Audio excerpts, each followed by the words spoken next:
Si Israël est le premier-né de Dieu, Exode 4, 23, il a obligatoirement aussi d'autres frères, en tant qu'ils dépendent de leur Père qui est Dieu.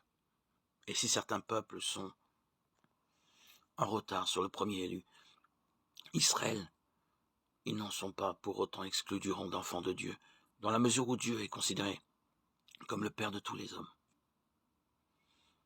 Ne vaut-il pas la peine de considérer la chose suivante? Ceux dont le métier est de dresser les poulains et qui s'entendent à le faire, si on leur en amène un très grand nombre dans ce but, les soumettent-ils au joug tous ensemble et en troupeau, ou un par un et séparément? Tout le monde considère comme évident, je pense, que ce ne saurait être en troupeau,